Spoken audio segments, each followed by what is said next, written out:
Welcome to NAIS Member Voices.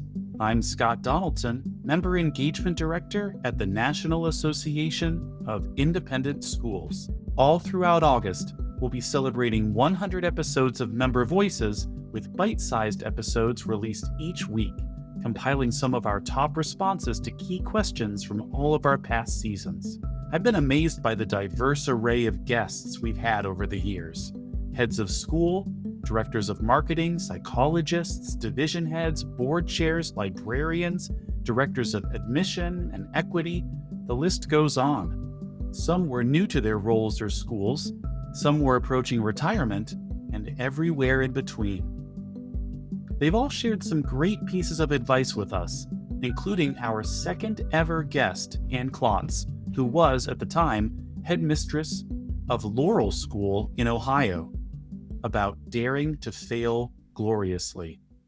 So the great Joyce Evans, who was head at town school when my little girls were there, said to all of the parents, if you believe 50% of what they say about us, we'll believe 50% of what they say about you. And I've always thought that was a really good thing to remember. Children, parents believe their children are totally faithful reporters. And I always think about, okay, what are you not saying? I'm a writer, I'm a reader. I know that there's always backstory and subtext of what a child brings home and reports. Here, our director of the middle school, Hope Murphy, taught me when I was the mother of a somewhat cranky middle schooler. She said, Anne, never ask how her day was before you administer a snack. These are really great, concrete ways of thinking about parenting. One, Millie Berenson, who is that mentor of mine who suggested that it was time for me to be a head, she said a great thing at the Chapin School, which is when you put the child at the center, all the grown-ups do the right thing. And in my theater training, my friend Paul Castle taught me, dare to fail gloriously. You got to be willing to put yourself out there. And if you're going to make a mistake, go big or go home. Don't putter around at the edges. Be brave. And what's the worst that can happen? You fall flat on your face, and you stand back up and you start over. And that has been a mantra here at Laurel. It cracked me up that it appeared in the yearbook a couple of years ago. And I thought, wow, it's really taken hold, that dare to fail gloriously thinking, which I think is a great gift to give my girls. Here are some of the best pieces of advice from the past 8 seasons. Pace yourself is something I've heard over the years, said to me and any number of other school administrators. You jump in and think that you're going to change the world, but it just doesn't work like that. And you need to kind of take a deep breath and pace yourself and pace the community. Don't try to do everything all at once. And I think that's a great piece that any of us can relate to. So especially when you're starting in a new job, it's really exciting. You want to do everything. And I think as an administrator, often it's easy to forget what it's like to be an educator, to be in the classroom, and really being respectful that it's okay to make small changes. And you don't have to start on day one and flip everything upside down. I think really being able to understand your school, to understand your faculty, to understand your colleagues, and can you fit in their shoes and understand what the situation is like before you come in and make these great, huge changes. Yeah, I really think the notion of knowing that you're not alone, even if you feel alone, is really important. And that always pick up the phone, call another head. They get it, they care, and they'll always make time for you. And I share that to all new heads. You're part of an unbelievable network of people who care deeply about education, who care deeply about students, about people, about the future. And there's beautiful insights that can be shared, and at the very least, a sense of empathy and understanding for what you're going through. And that's incredibly, incredibly important. I think one of the pieces that I always say, and this has come from watching a lot of people, is making sure we're connecting with the kids and we know where they are and how we can best support them. And that's advice that I give to all of our team. I think it's also, even as a school leader, I think it's important to stay as close to the classroom as you can. Obviously, that isn't always happening on a day-to-day basis for school heads, but it also keeps you grounded as to why you do what you do.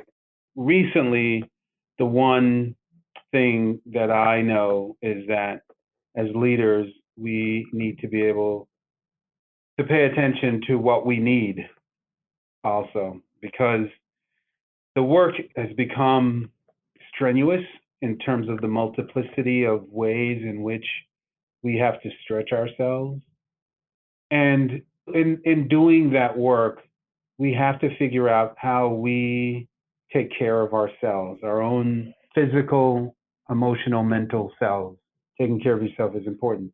I'm not saying that I'm actually good at that, but I think I've learned over this past year how to take care of myself better than I have in a long time. The advice of being able to let people be who they need to be is a lesson that my mom, you do the best you can and you observe and let people be who they need to be. It's a really hard thing for leaders to do because we feel we have to control everything at times. We want the result we want at times. And while that's not always going to be the case, we need to understand that that's not always going to be the case. And we need to be able to have the grace to allow the dissenting voice, the angry parent, the person who isn't behaving exactly how you want them to behave in the moment, be able to absorb that, because you need to develop the reservoir of what it takes to be able to step back, understand, breathe, and let that moment happen so that you can then, with grace, act in the way that you need to after that occurs. I mean, that allowing people the space to be themselves and be who they are, both is a negative and a positive, in the negative as well as in the positive, is an important trait that I think leaders ought to develop and is really hard and is a part of advice that Mom gave. Do the best you can, and then you let people be who they need to be. Yeah, I think the best piece of advice I got is when I first got into the Army. I wanted to take care of my soldiers, but I had just graduated from a school that had a very robust and strong honor code. A cadet will not lie, cheat, or tolerate those who do. And your first year at West Point, you kind of follow it because you're scared. But then after a while, you internalize it. At least you think you're internalizing it. And I go to my first unit, and I'm out in the field, and you've got gunpowder all over. You can kind of see the wrinkles in your skin, and you're working hard, and you're pushing your soldiers, and you want to be sure that they can survive if they go to combat. And I was pushing them really hard, but I only had 150 soldiers out there, and told the mess sergeant, who probably never graduated from high school, I told the mess sergeant, let's put 200 on this form, so we can get more food to take care of our soldiers. And I did it one time, and then the second time he looked at me and he says, Lieutenant Cron, he goes, someday you're going to ask us to do something we're not going to really want to do, but we're going to do it because we trust you. If you keep signing this form, we're not going to trust you. Remember that you're born with all the integrity. You got to be careful how you get rid of it throughout your life. And he kind of put an arm around me and he says, be careful what you're doing here. Don't sign a form that's not true. And I thought, man, here's a guy that didn't have an opportunity to go to West Point, but he could teach me a lot. And I think that concept of be careful how you give away your integrity was probably the best lesson I learned. And I was fortunate to have it happen early in my career. Well, I think I heard this one mentor who basically said, I defend my integrity, not my reputation.